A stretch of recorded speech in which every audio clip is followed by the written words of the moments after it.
Welcome back to part 2 of the Real on Parenting. Now, y'all know how every time Danielle and I start, we always laugh at something. It does not change when we have company. Okay, we are always gonna be laughing about something, and I hit that record button when everybody's mouth is wide open. So there's. I am your co-host, Coach Kiana Shaw. Am I? See, this is where we fall off. So I'm there. You supposed to say, can we pause and rewind? I'm therapist Danielle. All right, Hi, we're everybody. gonna start over. Welcome everybody to the Real on Parenting. I am your co-host, Coach Kiana Shaw, and this is my co-host. Therapist Danielle. See, I was waiting for the intro. I didn't have one. I'm sorry. You know how my brain work. I'm a creature of habit. Okay, All right. and joining us again, right? Because we just had to do a part 2. The wonderful, the beautiful, the talented Miss Paula Hammond. Wait, where's my clapper? I didn't get that. Wait. What? I'm not she thought that was her intro. It's okay. It's like, okay. I'm posing. I'm posing. And one of the most amazing will join in on Spirit Day dance competition because she got it like that. The best loctician ever. And you can tell by how her hair looks, Miss Jamie Puckett. Now, see, now I feel like I gotta go back and do Danielle and Paula's introductions. I'm good. Yeah, I'm good. I was like, all I got was amazing. Like, and just real quick, when you guys send your kids to a program where KRS Training and Development is facilitating, you may get either one of us because Jamie and Paula are our teachers. They're some of our facilitators. And so it's great because you guys connect with the kids in an amazing way. And Paula, just in observation of your class and the feedback that I get, I'm like, oh yeah, she really do bring all the teacher stuff to the classroom. You really about that. Oh, thank you. Thank you. I'm glad. Yeah, okay, that's good. I'm glad. I enjoy it. I enjoy it. All right. So real quick, how did is it your favorite bestie? See, I'm about to butcher it. Okay. 10 minutes talks with your favorite bestie start. How did this whole concept come about? So the show, 10 Minute Talks with Your Favorite Besties, it started years ago. Just FYI, that's like, I'm never going to get that right, but go ahead. It started years ago. So when I first started at Centennial in 2009, there was an assistant principal there named Lakeisha Washington, and she brought me to Paula and was like, basically put us together and said, you're going to mentor this lady here because she's a new teacher. She needs help. She needs a strong Black teacher who knows what they're doing. Show her the way. So Lakeisha Washington put me under Paula's wing, and I've been there ever since. So Paula likes to tell the story that I came in hot talking about how I don't do work friends and I didn't need no more friends. And, I was just a lone wolf out there in them Centennial streets. And she was like, you're going to get this friendship, basically, is what she did. And I got the fun. Right. I got the friendship. I came on in. So I started going to her classroom at lunchtime. In her classroom at lunchtime, anybody who was everybody will fall through at some point, right? And so I just started sitting down, having conversations with Paula during lunch, and other people started coming through. And then at some point, it was myself, Paula, our other friend, Tommy Watkins, who's usually there every day. She's still there every day. Okay. She comes into the lives. And at the time, it was another friend named Regis Inge. So he was our male voice. He's a legend in Compton. If y'all don't know Regis, then Well, Baisley was there too. Make sure you say Baisley. Oh, I'm sorry, Baisley. I'm sorry, you were there too. But he wasn't. Baisley wasn't there consistently in the beginning. Yeah, in the beginning. So Baisley would come through as well every now and again. Then when Regis left, then it became. I want to let y'all know I'm from Compton. I don't know Regis, but I'm not gonna have. Oh, you see her drama because I don't know him. Okay. Put that out there. She's like, People be like, Well, you're I not don't think I would have confident, said you that don't on know such camera. and such. So, And I'll be like, So wait, so well, he's before a you tell your legend story- in Compton Unified. So Alright. even if you don't know him, Kiana, you've probably had students who've crossed his path. You know what Mhm. I'm I saying? can live with that. Yeah, I 'cause don't like even my, before- my status questioned. because No, I know somebody. Even Mhm. before I met him, I was teaching students who he had taught in middle school. So I had his name, I had heard his name prior to me getting the students. And he doesn't like to be called a legend. He's very humble. He actually, when I But say he it, he is. kind of feels away. But he's definitely, the kids know him. He's been there years and he's really made his mark. But I'm gonna correct Jamie on part of her story, but I'm I gonna let was her. gonna ask you to. I was like, I need to correct clearly some I can things. hear it. I saw I you. know what part she gonna. I already know what part she's talking about, but you know.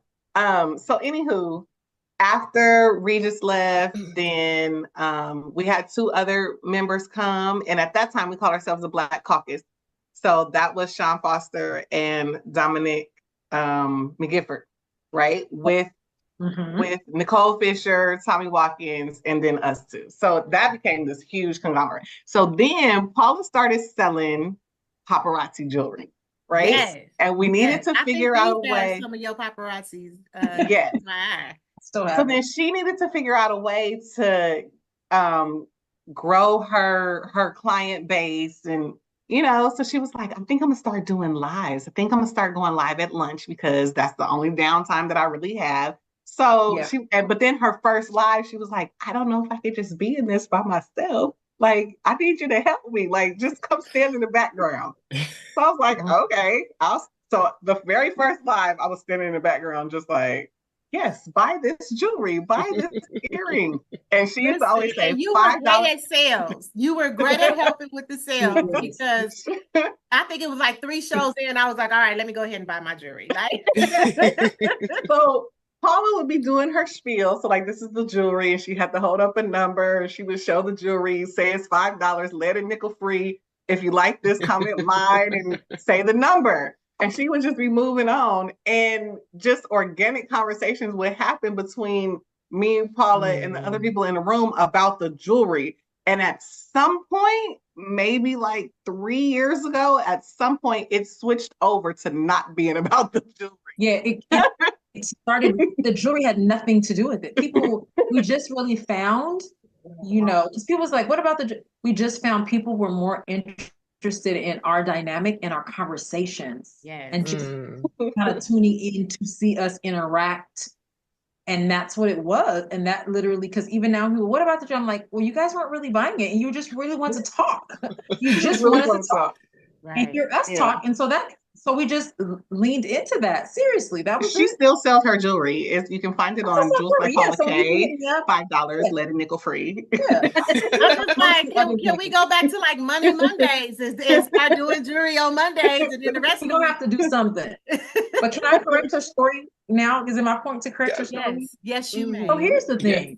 You don't need to do that, Jamie. But here's the thing about that. Yes, I'm ready for the Shaninis. No, just facts. So Lakeisha was my friend, and she absolutely did put us together for me to mentor her. Now, at the time, I was already in my room, and there was a couple people who ate lunch in there. I had another friend. Honestly, this is the truth. I had another friend, another Black teacher there, who didn't know Jamie, but just had already developed an impression. Didn't even know her. Now, I'm the kind new Black teacher on campus. I'm just going to be friendly. Just gonna, until you show me something different, and then I'm just going to say hi or not say hi. My friend didn't really care for Jamie, didn't know her. Okay. So there wasn't really an opportunity for me to even really get closer, because my friend was also very protective. She was very like, this is our lunchtime at the meetings. Yeah, my therapeutic ears are going up. But Right. So the people that already don't got a like you, treatment they're plan. Yeah, there just wasn't going to be a space for She Jamie. said I already have a treatment plan. And I do. But listen, therapist Danielle, but what happened was my friend passed away. Oh, she died. So when she passed away, it was the beginning of the 2010 school 11? year. The beginning. Was it 10? No, it was the beginning of the 2010-2011 school year. Yeah. That's when she passed, right? Okay. So what happened was, when she passed, Jamie started coming to my room for lunch. right? Like organically. That's when you started, because you weren't coming before. So the beginning of that school year, I might have mentioned like, hey, whatever, whatever. And she started coming over for lunch. But prior to that, even if she had wanted to, honestly, my friend would have just made it not a comfortable space anyway. Yeah. And I could see that. I knew how my friend was. She really, really needed me. So I could sacrifice trying to make a new friend because I knew the space my friend was in and I was her main, you know what I'm saying? And she needed me. And so once she passed, I was like, that was that season that she needed me, you know? And when that door closed, unfortunately, when she passed away, that's instantly when Jamie started coming over to my room and hanging out. So I was open, but I'm like, cool, now there's a space for her. Now, the other piece of it was she wasn't into work friends. And guess what, y'all? You were not, but that was okay for me. That was fine for me because I had friends outside, stores outside. I had all these other situations outside. So it was okay. I was cool, just we could hang out at work. One day Jamie came to me, and if I'm wrong, please, friend, correct me. She just kind of was like, how come you never invite me like out to hang out outside of work? I said, it goes both ways. Like if you want to hang out outside of work, it goes both ways. Invite me. But up until that point, in all honesty, I did not know she wanted to do that. I don't think she overtly expressed like I don't do work friends. I don't think she overtly said that. She might have thrown it out there, or I might have got that vibe. But that was the only reason. Like I didn't know. So once she said, "Hey," then I knew like, oh, you'd like to hang out outside of work. But up until that point, I was totally fine. We're at work, what, 7 hours? We get a lunch break. So we're really, when you think about it, sometimes your work friends, you're spending a lot more time with them than you do your girlfriend you get together with maybe once a month for a 2 hour brunch. You know what I mean? But I didn't know until she said. Now, if I'm wrong, Jamie, please feel free to correct me. I mean, I don't really remember the full conversation, but I mean, if that's how she say it happened, then that's what it is. Because you can't really go against the 91. Can't go against it. But y'all, that was the opening to hanging outside of work and whatever. Because you figure we were already cool at work, sharing things at work. You know what I'm saying? But like, honestly, I didn't know. And I had a lot going on my weekends. I was constantly here, there, everywhere. And so once she said that, I was like, okay. I think for me, it was more so I came from Bakersfield.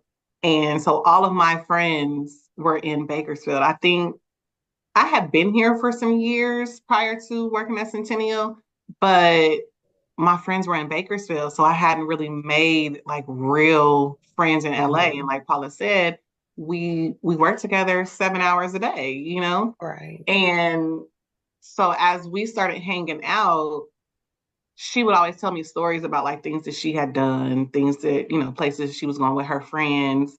And we didn't necessarily have a conversation about me not doing work friends. It's just one of those things like I just never felt like I needed to hang out with people from work. So I did tell her, like, I don't really do work friends. Like, I see you all day long. Why do I need to kick it with you outside of work? I understand. I truly understand. Right. But I am the one that's saying I'm cool. Thank you, but no thank you, politely, respectfully.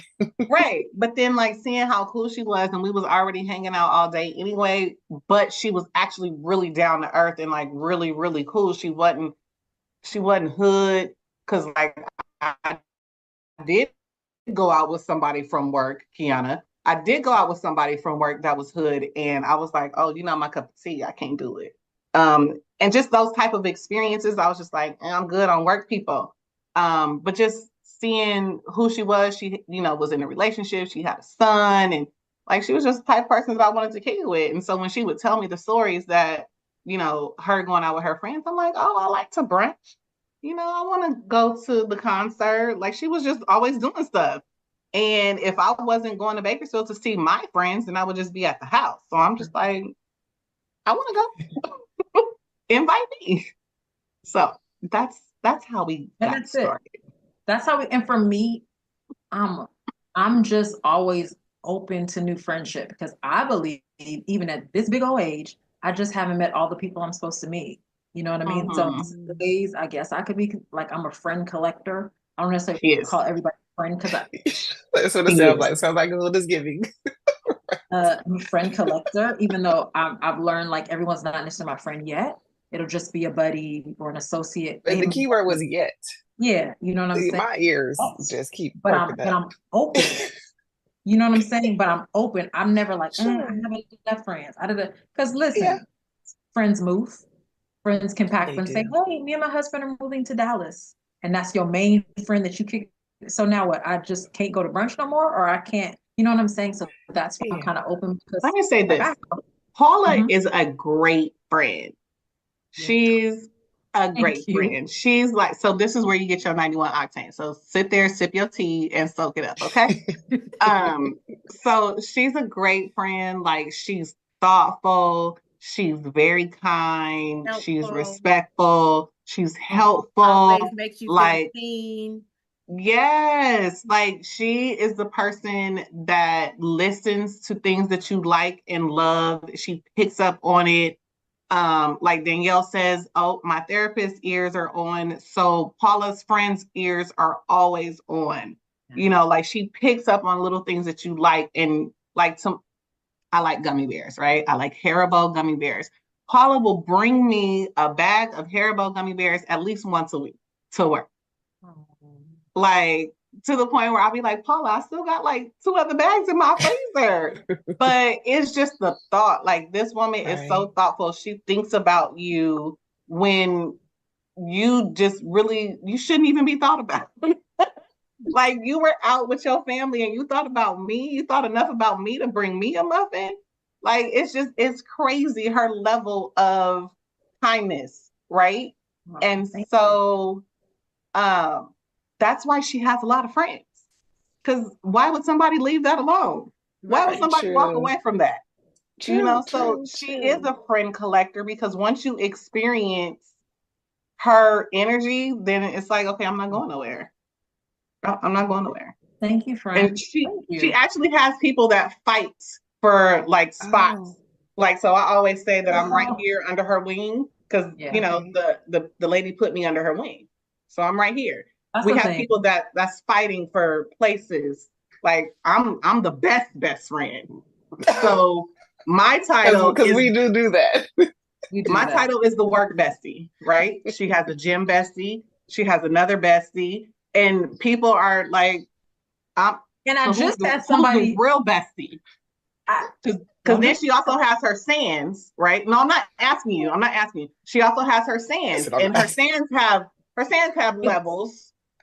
It's levels. It's levels to this friendship thing. But me, I see her every day, so I don't care. You do. You know what? It is levels to the friendship thing, but I'll say this. So I have a younger sister who's 9 years younger than me. So I pretty much grew up on my own. So for me, friendship has always been important because that's all I had.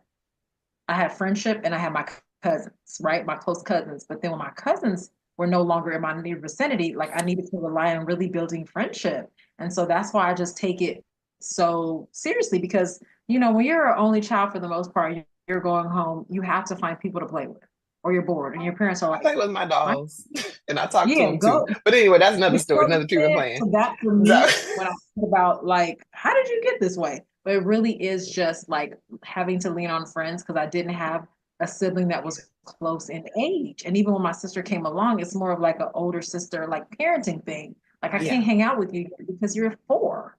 You know what I mean? So I have to, you know what I'm saying? So I have to rely on those, you know, the friendship thing. So definitely I have people who like, I had someone else just recently say, introduced me, this is my bestie. And I was like, right. And the friends is like, you gonna correct that, right? Mm-hmm. Yes. That would be a private conversation, but you will address it. Thank you. Know?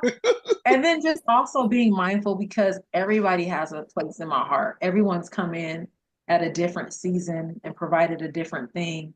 And it just organically, like Jamie one day just was like, this is my work bestie. And I was like, hey, we're work besties. And I was cool with it because we had developed a relationship where she's just really important. My gym bestie.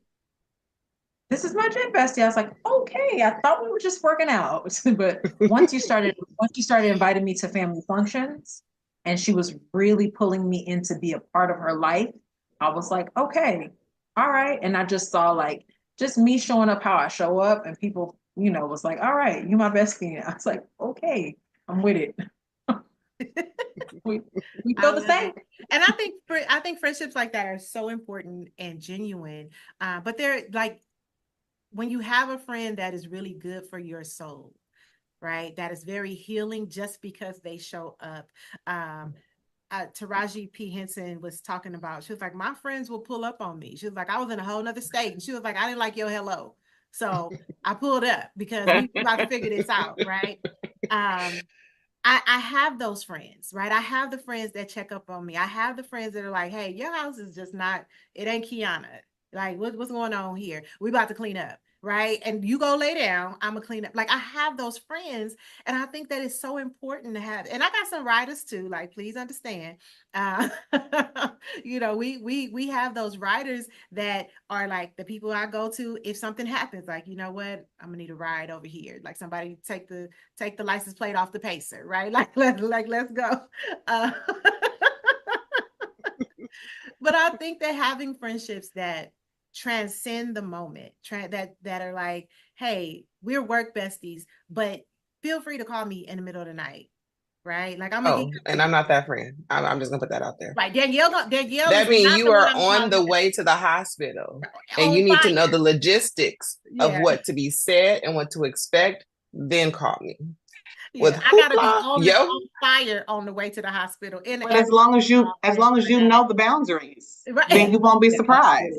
I'm glad you understand the word. Right. So Yes, but I think that people forget that we transition as we go, right? Whether it's, I don't want no new friends, to no, I understand I need new friends. Because as I get older, I need friends in real estate. I need therapy friends. I need friends in accounting, right? Like, I need new people just because my life is changing. But it's okay if you don't feel like you need them people, right? Because you can call me and I'm gonna connect you with my people, and then you gonna handle transactions, and then we going back to just me and you. Like, I get that. And I think that it's so important that as women that we develop these friendships and that we honor them, because like Paula said, her friend passed away. So knowing that our friends won't always be there, sometimes not because it's an argument, sometimes it's because life literally transitioned, right? And just appreciating the right now. I think that's important. But I want to move on, if that's okay with y'all, to parenting, right? Because we are the real on parenting. Y'all are parenting boys. Well, Paula, you got a whole man now, but yes, y'all are parenting boys. What are some of the things that, as a seasoned mom, Jamie, I consider you still a new mom, because how old is your son? He turned 8 in March. Right. So I still consider us, because, like, I felt like I was like a vet when Kayla turned 10, but then I discovered there's a whole new level of middle school. Talk about that transition. Yeah. They come for your gangster daily. Yes, so I'm assuming that you're not really a vet until your kid is about 25, but maybe because I still don't know what I'm doing. Try 30. I still don't know what I'm doing. Paula and I literally just had a conversation about school yesterday, like how to work with these teachers parenting our kids. Like, I still go to her for questions. Your son, he only has one teacher, so you're literally co-parenting. You and your husband are co-parenting with this teacher. Yes. That's one of my biggest fears. One of my biggest fears that I told Paula yesterday is him getting a teacher who immediately, when he walks through the door, just sees a little Black boy that does not need to be educated. That is my biggest fear, because I don't want to have to go up to the school, cuss a teacher out, and go to jail, because it will happen. Like, don't do my baby like that. Like, I don't appreciate it. He deserves to be educated just like everybody else. Yeah. And I remember the things that were said to us, right? I was in the gifted and talented education. We still had teachers telling us that we were going to be pregnant in high school. We still had teachers saying you're going to be dead before you hit 25. Like, if you're saying this to what is considered the best of the grade, what are you saying to the kids? Like, I remember having a teacher who was she was a Black woman, but she talked to us about not ever hiring Black people. We were in like 6th, 7th grade. Why would you tell us this? Why would this be your mentality, right? And to this, I remember her name just because I literally just remember feeling hatred towards her, right? And I remember how she would ask, there was one particular Black kid who was just very quiet. Like he was in the gifted and talented education class. He was just very quiet. And she would like, oh, tell me how to spell this, or you know, like it was the word tongue, right? Because Tongue Twister came to our school. Who was a rapper? Came to our school, and she's like, what's the proper way to spell tongue? So when he spelled it, she was like, I'm very surprised. Why? We in the freaking 7th grade. Why would you be surprised at that? But those are the things that we encountered, right? And I always just looked at it like, well, she's Black, but she's not American Black. You know what I mean? Like she was from, I forget where she was from. I want to say Haiti, but I don't think it was Haiti. But it was just her perspective of us was very damaging to the kids, right? And I just remember thinking, like, I never want to be like her, which is why in my life of being a facilitator and interacting with kids and mentoring, I'm very much like, let me love you. Because I know that you got people who are here giving you a repeated trauma every single day. That's not thinking about the fact that you're adopted, not thinking about the fact that you might be in foster care, not thinking about the fact that, you know, you might be in a whole domestic terrorism situation. Like they just go off of what you're displaying here and never wanting to get to the root cause. Maybe your parents are not involved and they don't care, but because your parents don't care and the teacher doesn't care, you feel like nobody cares. And that's not okay, right? It's just never okay. So as parents of young Black boys, what are some of the fears? I know you said that he'll have a teacher that just only sees that, but what are some of the other fears that you face just because you have young Black boys? Well, I'll let Paula go first because she has the grown Black boy, right, with more trauma and fears than any of us have. Right. So he's 21. He'll be 22 on Tuesday. Happy birthday. Happy early birthday. I don't want to say his name. I want to respect. So that's almost, so for me, that's almost 22 years of parenting. Yes. So my fears are just because he's so social and he's always on the go and outside. Obviously, just normal things. The police situation, being in the wrong place, which started out the right place, but then it turns into the wrong place. Right. You know, how to navigate that. And because that's the thing. And it's really that. Just really being in the wrong place at the wrong time and something happens, the interaction goes wrong, or those are the things, just coming home. You know what I'm saying? We try to tell them like, it's important to know where you are. It's not even about, he still lives at home. It's not even about knowing your business, but honestly, there are sometimes I don't know where he is. His dad is really like, dude, if I don't know where you are, I don't know where to come get you. Right. I don't know where to start looking. I don't even know where to start looking or who to say, because he's good for, I'm with my friend. What friend though? And he's just as social as his mama. Right. He been outside before outside was outside. So he's been outside before outside was outside. He's really social. And so like he knows some of everybody. You know what I'm saying? And he's at the age where like he's still, one thing I'll say this, I'm thankful for that he still listens to his parents. Like he's not going to do all the things that we want him to do per se. We would love that. Like I'm more of, I get it. He's always going to be open to us telling the things. He really is. So I'm thankful. He's definitely open, but he's not always going to go the path that I choose. So I get that. His dad, on the other hand, is like, I don't see why not. Like, I don't see why he wouldn't just do exactly. But he's his own person though. You know what I'm saying? But he still is his. Right. So I'm also a firm believer. He's not my mini me. And I've told him that you're not my mini me. You're you. So you get to choose your own path. Right. Whether I like it nor is he your husband. Well, he doesn't. Because that's the thing. It is. And it is. Yes. Not my husband. So why did you jump in with that? Like, I don't know why she did that. Well, because we know it needed to be said. Because we know. Yeah, but not because that's what the dynamic is with her and her son. Just to clarify, it's just that people. Yes, let's clarify this. So I am not married. He is 21, going on 22. His father and I are still together. So it's over however many years. Okay. So he does see the dynamic of two people who are not perfect people, right? There's no perfect relationship over here, but he sees it. And for me, that was always important. Like that was another thing with school, even though I was always the front going to the places, but I just didn't want them thinking, okay, here's a single mom raising a Black boy or things like that. You know what I'm saying? So now you haven't labeled him, now you do whatever. So I always was at the things, but there were some times where like, for example, registration would happen is that always took him to school registration from 7th on to senior year. He was there with the book pickup, going over the classes. Hey, you should think about that. So he was that face where some parents, they were honestly at that point sending their kids on their own. You know what I mean? So it was just important for him. He knows like you can come to us. Now I know he doesn't come to us with all the things. And there's some things he comes to me with that I feel like he's coming in confidence. So it's a little tricky sometimes because I feel like, so you're telling me this in confidence, dang, but how do I not share? Because this over here is my partner, and but you're my son. And it's you know what I mean? So that I'm still learning that.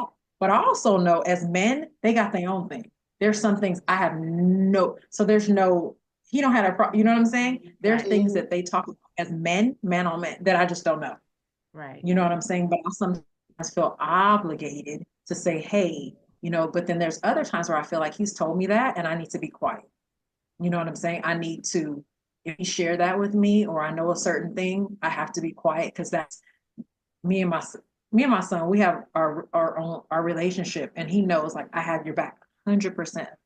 I'm not really going to lie for you, but I absolutely have your back. And I want him to know that. And I think that's why he continues to come to us for different things, sometimes together or sometimes separate. But I want him to know that. And on the flip side, as a young adult, he can tell me because there was recently a little situation where somebody had shared something and I wanted to talk to him about it, but I didn't want to out the person who kind of told me. My son did not like it, not even a little bit. He was upset. Like, I'm grown. And he was like, upset, mom, you know, the way you can. And I was like, honestly, y'all, my feelings were really hurt because I was like, dang, I missed the mark. Like they shared that with me and I was trying to be protective mom because like he's young, but I care about his character and I want him to move in the world a certain kind of way.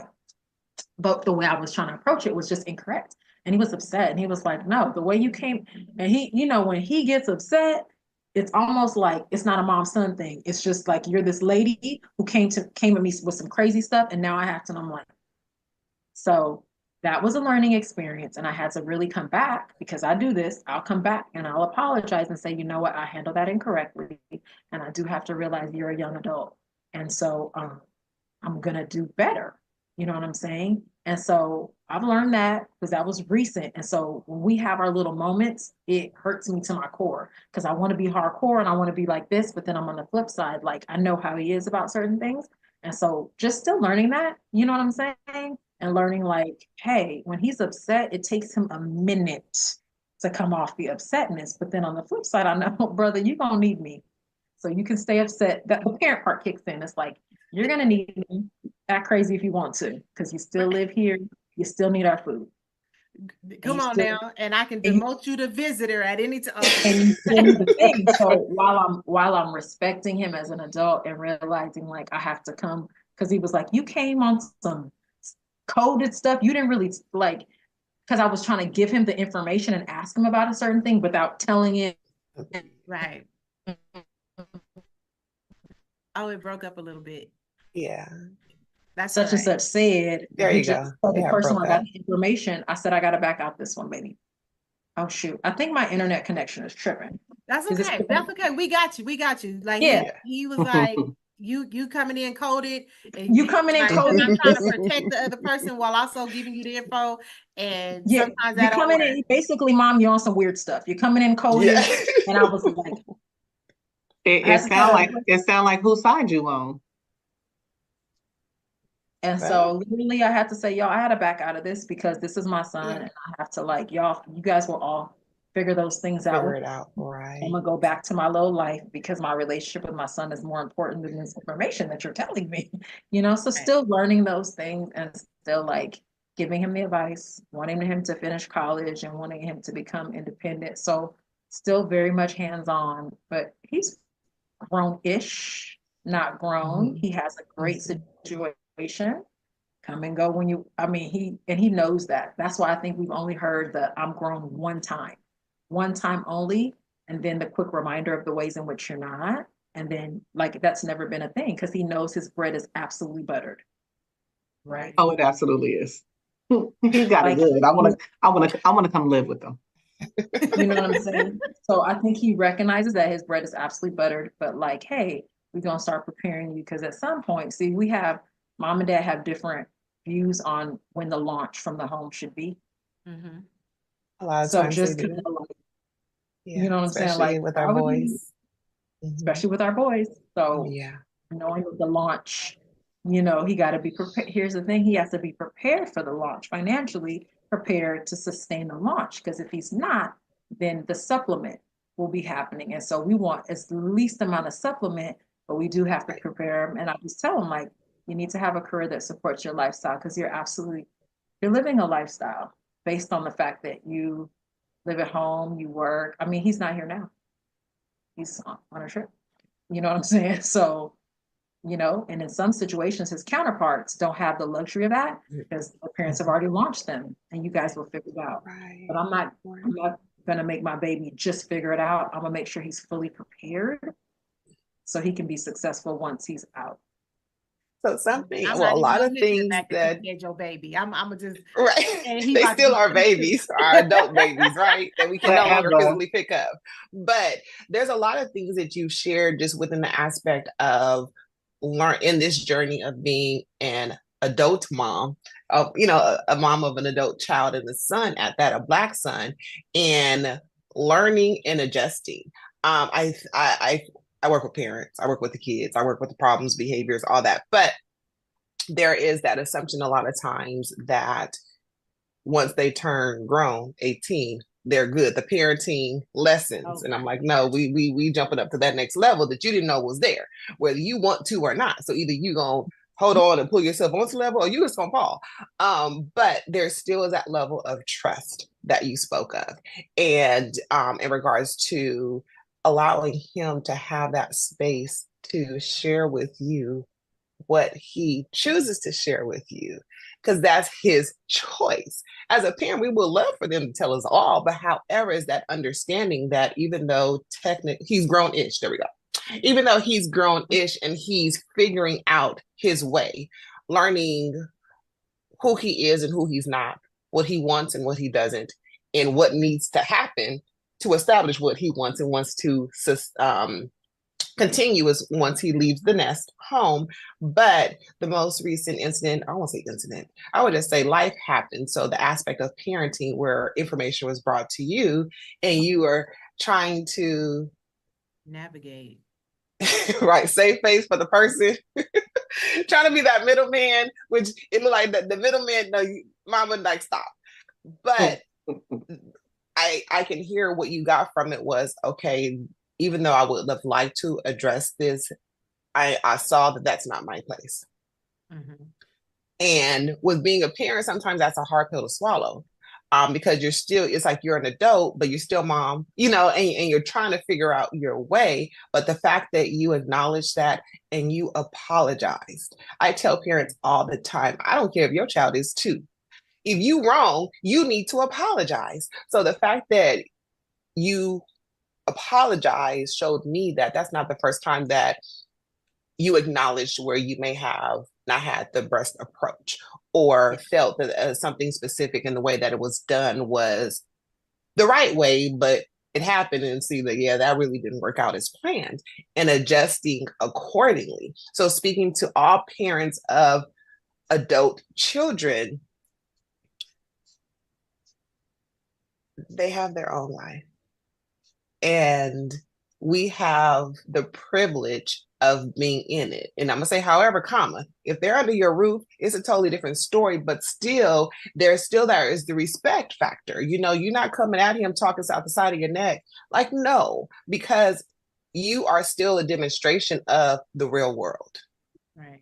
So it is like, as you said, that you're working on making sure that he's prepared and he has basically his toolboxes is equipped so that when he does leave, he knows what to expect and he has all entities needed. It's not like you lived the life for the past 5 years and you've done and go. go where? Because I have a trip next week, and where, you know what I mean? So it's like you should be preparing your children to become dependent. Like, we have other series, but dependent to where they can care for themselves. It doesn't mean that they fly for the nest and they never come back. There's things that happen, but that structure, that expectation, that information, the access, the resources, as a parent, you're providing all of that. Yeah. And not just because they turn 18. It's kind of like a different level of resources, but it's a part of parenting, and it should continue to flow and transition along the way. And I think too, sometimes we'll say, his dad and I will talk, and he'll be like, he should know how to do this, and he doesn't. I said, but we've been doing it for him. Like, you don't see that? Exactly. Like, a lot of the things that you're saying, well, he should such and such. I was like, but you don't realize that he knows, like, I can rely on my parents. And to be honest, that's a safety net that some young people just may not have. Like, he absolutely knows. I can call, like, if there's a car issue, call my dad, walk me through. What do I say? Because he's the one like, well, what do I say when I get there? He knows, we may fuss, but I'm gonna walk you through how to do that. Well, mom, can you such and such, or And he's had that, and he's going to continue to have that. And some of his own counterparts don't necessarily have that. There's been times where his dad has had to help somebody else get a car. And when you go down there, say this, well, look at such and such, so he can absolutely say to somebody, well, my mom will help you with that, or go to my mom, she'll help you with my dad. And I feel honored that he feels like I can still do that at almost 22. Like, I know my parents, they may talk because they don't talk mess, because that's kind of what we do in this household, but I can rely on them. Like, you guys just don't, and let's be clear. He can scam us. We get scammed a little bit. Like, we're aware of that. We're aware of scammed. Okay. The wording. Right? We get scammed a little bit. So I'm absolutely aware that you can set alerts on your phone, but you're going to text me and say, hey, mom, I have such and such. Can you remind me to do such and such? Or can you? And I get it. I know that you can set that up, and you could also use a planner, but that's fine.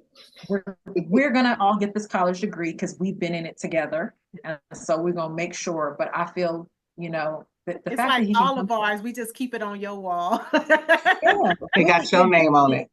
It really is all of ours, because to get him, especially since I see, like, along the way, he's had counterparts who dropped out of college and have not finished. And you're like, I'm still in awe, because while he's very social, he's a much better college student grade-wise, and he's been able to produce in the midst of being as social as he is, to be almost done. And that a lot of that is, hey, how many units? So we can't understand as parents how you can have a college student and not know how many units they're taking. Are you close to graduation? Is your major still the same? Just those general questions that you may ask a young college student. Like, how do you not know those things? Like, it's not a hands-off situation, especially if you want them to complete it, if you want them to get a full-time job and you want them to be self-sufficient. Like, asking them the questions and encouraging them is still important. You know what I mean? When I grew up, it was like, either you're going to go to college or work. Like, there's no not doing anything. He's always known college. Like, you going to college, whether, like, if kicking and screaming, like, you're going to go. There wasn't a point where he didn't want to do it. So that was good. You know what I mean? But I just appreciate the fact that he knows, like, hey, I can go to my parents. Got it. Now, Jamie, I have a question, because your son is in a very young state right now, right? Like, you said 8. So I have a perspective as a mom of a girl, as a mom of a boy. How is middle school with these little girls? Well, he's not in middle school yet. He's going to elementary. I'm sorry. Yeah, he's going to the 3rd grade. But we had a couple of interactions with boys that, shout out to me for getting through them felony free. So what is the things that you have had to encounter with the kids? So from what I know, that's a good perspective from what you know. Okay. From what I know, Kason is still trying to say that he doesn't like girls. Okay. I don't like girls. But there is at least one young lady that I do know that he is fond of. Okay. Um, How do you know that? Is he like fixing his clothes when he around her? Like what what's the thing? so so there was a dance, and apparently there was a note passed for the dance. One invited the other. One said they was gonna wear they fresh new Jordans. The other one said that, they was gonna get there in a really nice car and that they was gonna dance together. Okay. When we went to Six Flags for his birthday, um, he wanted to get her a souvenir. So I know that he's a fan. Okay. Um, yeah, but as far as I feel like we have a pretty open relationship to where he feels like he can tell me stuff. I know one thing for him, he does not like to be in trouble. So anything that's gonna get him in trouble, he like tries to back away. He doesn't like to be yelled at. He don't like to get in trouble. So I feel like if it's something bad, he's probably gonna tell me. Or he's just gonna stay away from it altogether. Got it. So for him, there's been a couple situations at the school where girls have like told him to do things that he knew wasn't right.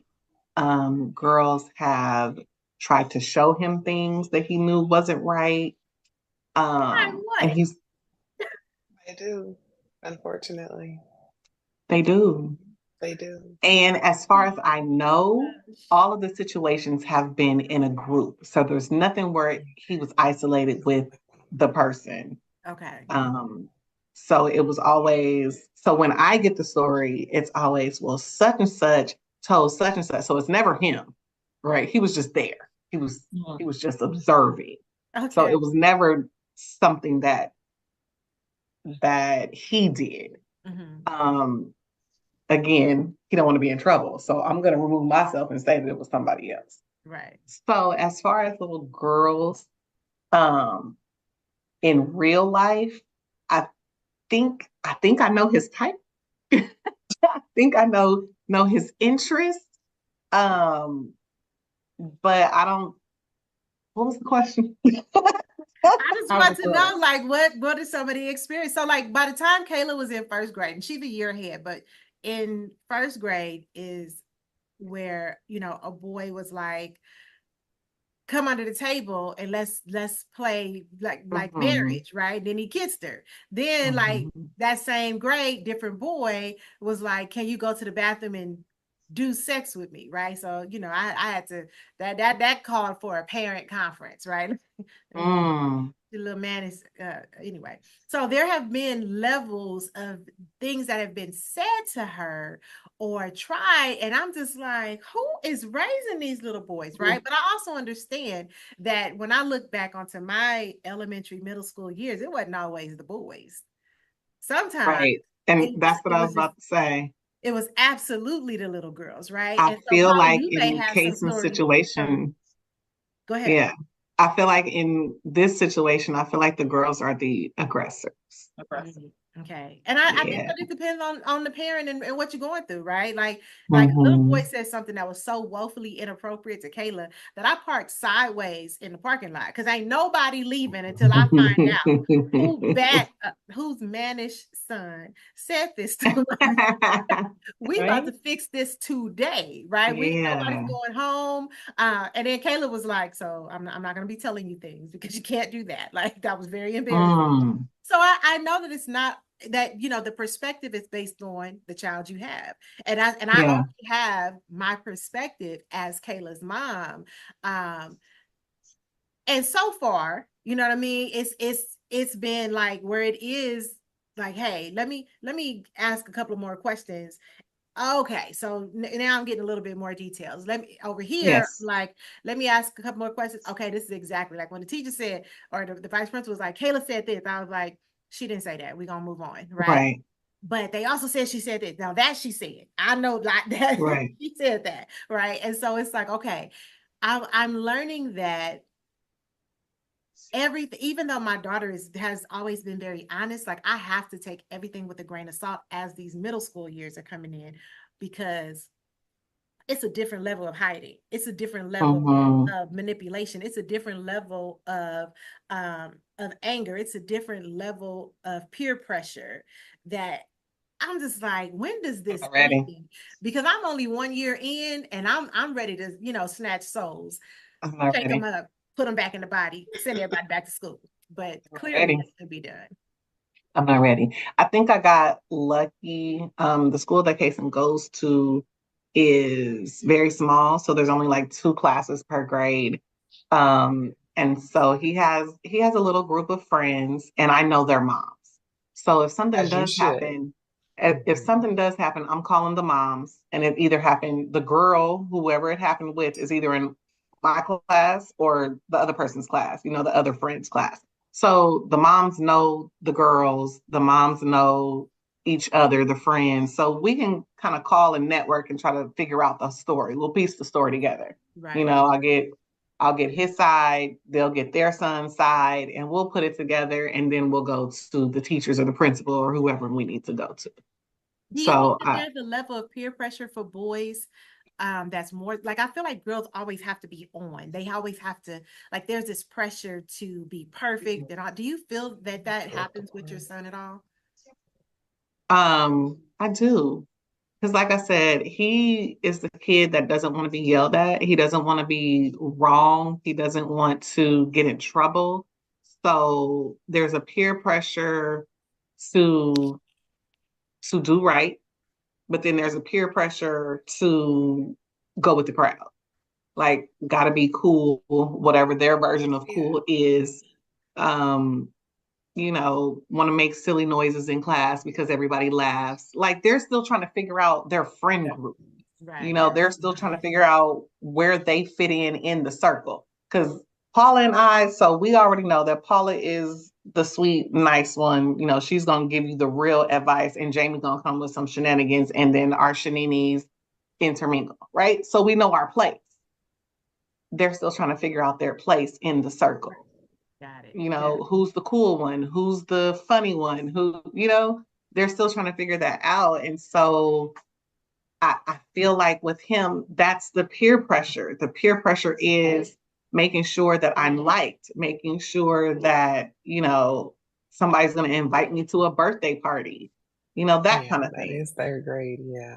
Yeah, making sure I somebody's going to invite remember. me to a birthday party. Like, this summer, he's been going to almost a different camp every summer. And I know me, if that was me, I probably would have been traumatized because I don't like going into new places. Well, I didn't when I was younger. I did not like going into new places where I didn't know anyone. He takes it on the chin. He'll show up and figure it out. And he's also the kid that he has a social battery for kids. And so when his social battery runs out, he'll go and find a corner and either sit by himself or talk to an adult.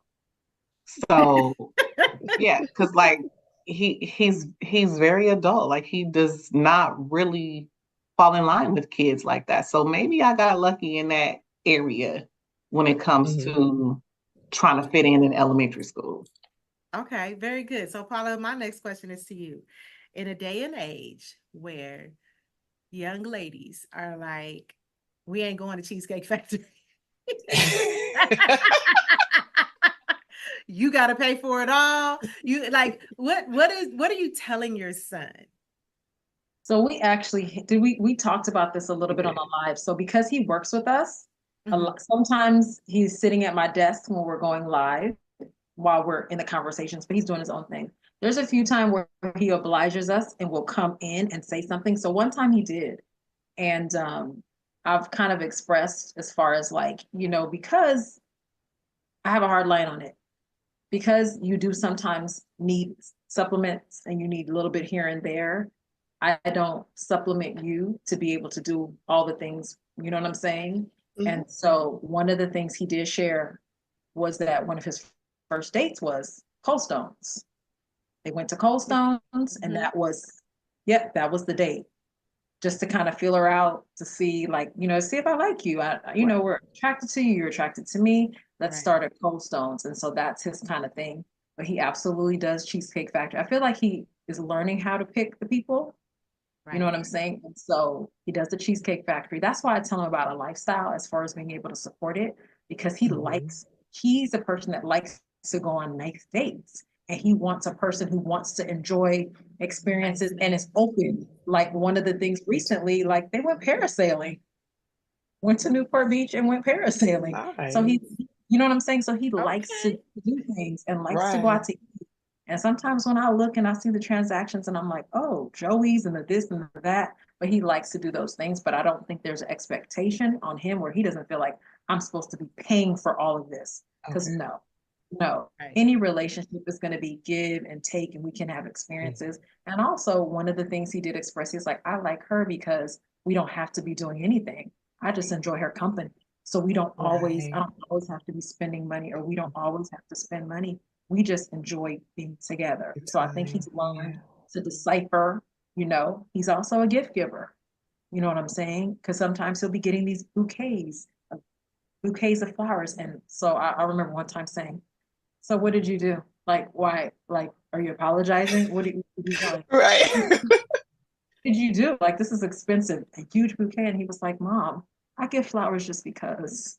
Like, I didn't do anything. Look at the man you raised, okay? I give flowers just because. It's like, good job, Mom. And Dad. And he'll ask questions like, what do you think about this? You know, we're thinking about a trip. How do you think I should handle it? And I'm like, well, you're not going to be paying for everything. So let's set that out first so you guys can figure out this is our trip.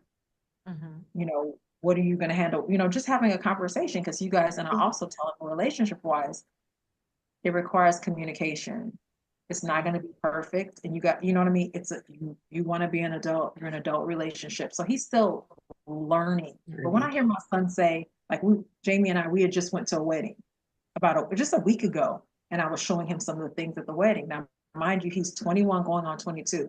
He starts saying, yeah, you know, when I get married, because he had already told Jamie and I, what age did he say, Jamie? He said by the time he's 25. In his 30s, right?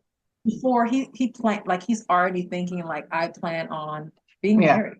You know, he started telling me, yeah, I know my wedding will probably be a mix of my childhood friends and my college friends. So these are things he's already, as much as he's having fun and he's doing all the social things, just thinking like, he talks about being married, being a parent. Like, I already know that I'm going to be, you know what I'm saying? So I know, like, okay, so these, you know, definitely, we're not going to pay for everything. We just, like, it's a partnership. You know what I mean? And that's what I've told him. I just want somebody that's going to be a good partner for you in the areas that you're lacking, that they can assist you in the areas they're lacking, and you guys can be good teammates. That doesn't mean they're going to do all the things for you because you've had that at home, but they just have to be prepared to be a good partner. I have some other requirements, but these are just my things that we, you know, we talked about. He's falling in line so far though. Nice. Good.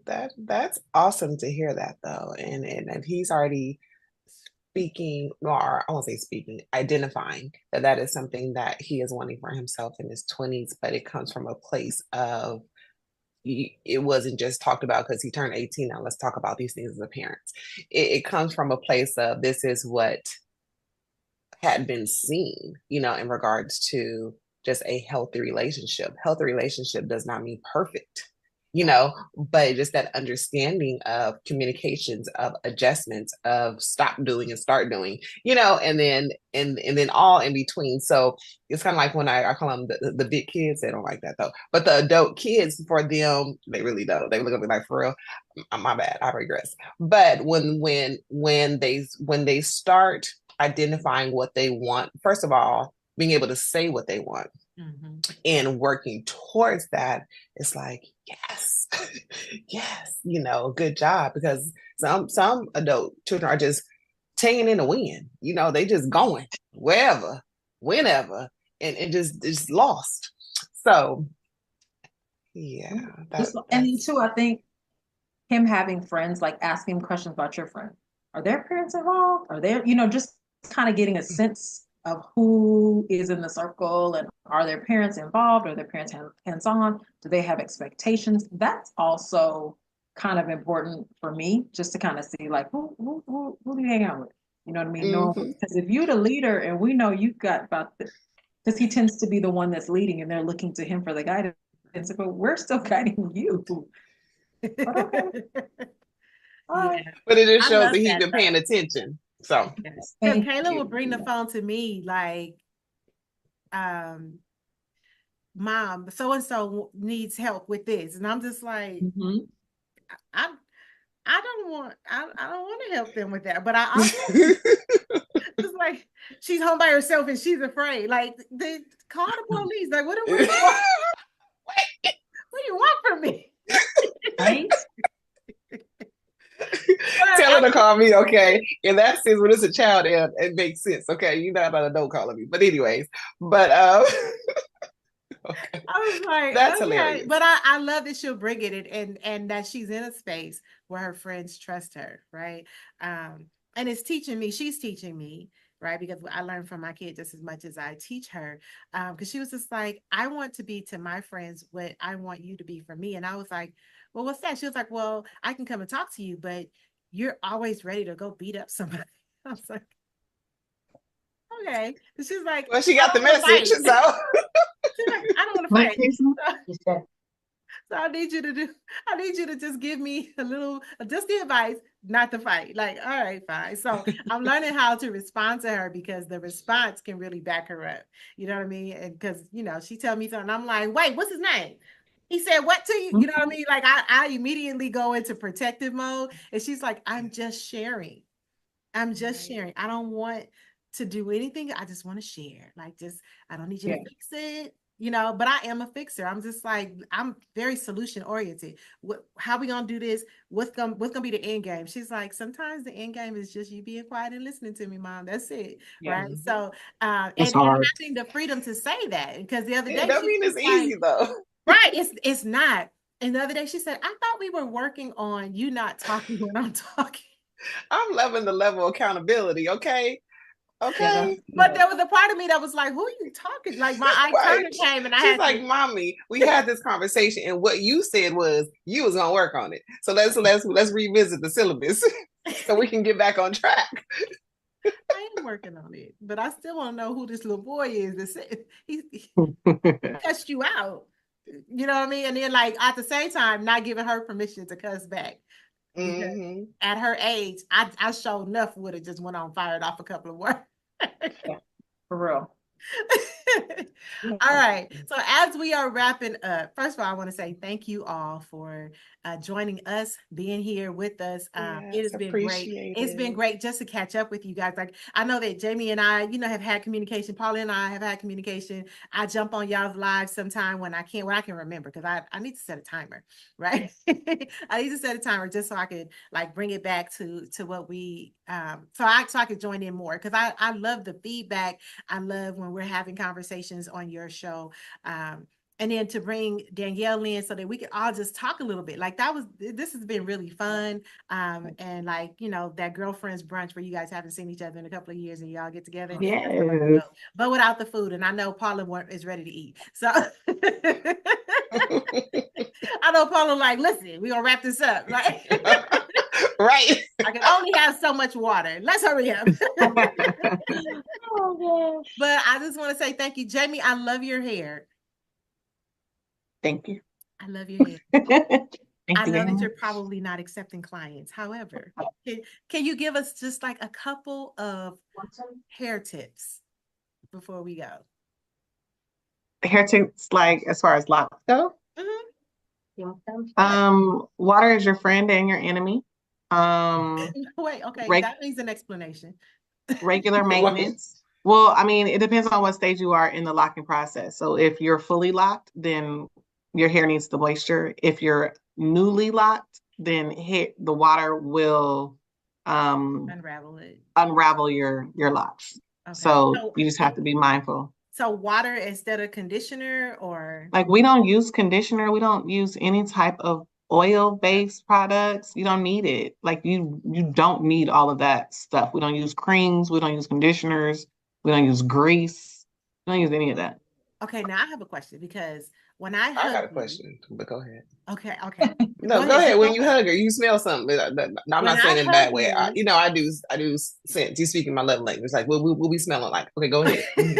When I hug you, it smells like it might be like a eucalyptus tea tree type of feel, but that's exactly what it's never funky. right? Like because I'm a big fan of natural, but I know that there's a difference between being natural and unkept, right? And so I love that when I hug you, like there is no offensive scalp hair smell. What do you do to keep your hair smelling good? Well, thank you. I appreciate that. I try. I have a water bottle that I use every day, and in that water bottle is distilled water, a little rose oil, mostly peppermint, some tea tree oil, and some argan oil. And I use Okay, that I got every all those. day. Okay. I use So that you put every no single oil day, though. So the argan but oil. it's just little drops Okay. Like a little, out okay. of a whole like 10-ounce spray bottle. There's droplets of that, and that's all that I use Okay. every single day. Spray my scalp and then maybe just a little mist on the actual locks to loosen them up. But that's it. I don't put creams and conditioners and masks. I don't do all that. You do your edges There's no still? need. No, girl, I never did no baby hair edges, but I still got them. Because I see people doing that, and I just wonder, like, Yeah, yeah. Yeah. My edges get brushed up into the locks. Right. Yeah. But thank you, Kiana. You're welcome. You're welcome. So Paula, on your hair journey, because you used to wear like the short. you call A it short Halle Berry. Short. I used to right. have a Pixie. relaxer. I used to So have a as relaxer. you have changed your hair journey, like what are some tips that you would give people? So I did braids when the pandemic hit. My hair had just grown just enough to do braids. This one had teased me thoroughly.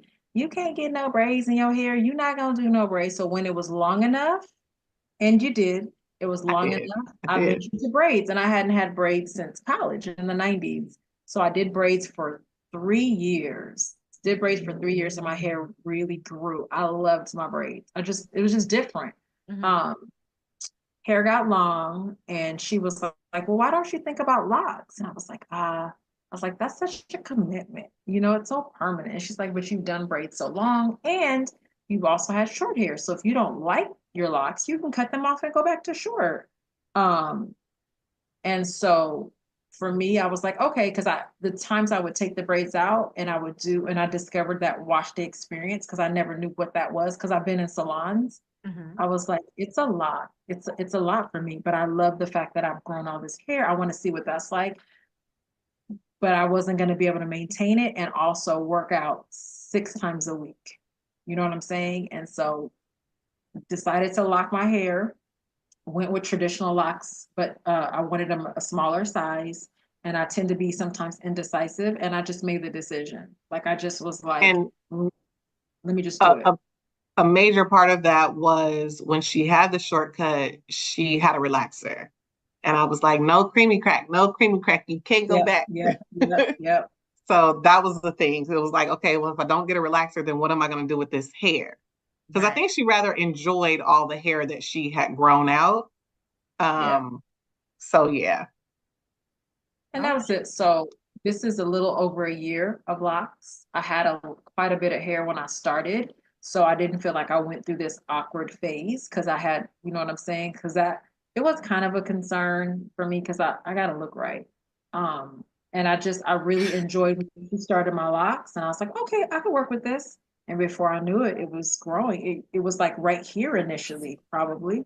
And it just kept getting longer and longer. And I'm enjoying it. I'm really enjoying it because, you know, I'm not used, I guess, so long with the short hair. That was like 20 years. And so to go to like having hair, I look in the mirror, I'm like, oh, I have like a full head of hair now, which is, interesting for me. But I do enjoy it. It was a good choice. It was absolutely a good choice. But Jamie, I'm gonna need you to make me a thing of oil. That bottle. I was just about to say, do you mind sharing the recipe, if you will? Because one thing about me, I'm all for natural, and and locks or not, it's still scalp. So you know what I mean? So I'm thinking scalp health, and I can talk about this all day. But anyways, I was like, I need the deets. You said it, but I wasn't writing them down. And how big is the bottle, and how much water, and all that? It's just a regular spray bottle that I bought from the beauty supply store. It's probably about 8 to 10 ounces. But one thing that I learned going through this process, because I am a certified Sister Lock consultant, And one thing that I learned in the class is our scalp does not need all the things that we put on it. Like, it's the beauty industry that's telling us That's you telling need these us. creams, you need these masks, you need this moisture, but your scalp was created and designed to moisturize itself. Yeah. So what we do by putting all that stuff on there is we're like clogging our follicles, and we're just layering things on top On of our top. scalp, which is Yeah. why people's hair gets dirty, why people's hair, scalp starts to stink.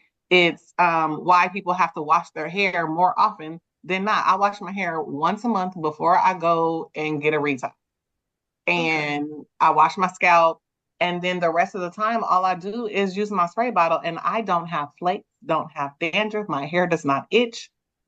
Like y'all said, it don't stink. Like, I know that if I'm out in a dust storm, okay, Jamie, you probably need to wash your hair. I was gonna say, because our Right. hair collects so much during the day. Like I can't imagine. But I mean, it depends on where you are. You know when your hair is dirty. Right. You know when your hair is dirty. Yeah. You know when it needs to be washed. I'm not out here rolling around in sand. Right. But I'm mindful. Like, Right. if I scratch my hair and I see dirt under my nails, okay, Jamie, you've been sweating. You might need to go wash your hair. Right. Okay. But it don't need to be washed every other day, every other week. Right. Spray bottle. That's all you need. Okay. And then there's so many things like social media with locks and different information.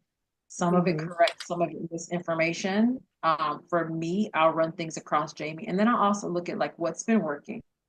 If my hair has been flourishing, like I don't have the spray that she has. I just have a little thing of rose water that I get from Trader Joe's because I like my ends to stay loose and curly, so I'm constantly keeping them moisturized. But I just continue to do what I feel like works and try not to introduce too many things into, because it's already going on the path and it's working.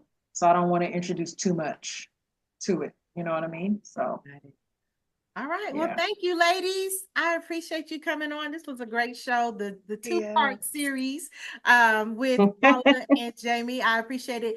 What is it? 10 minutes with our business bestie.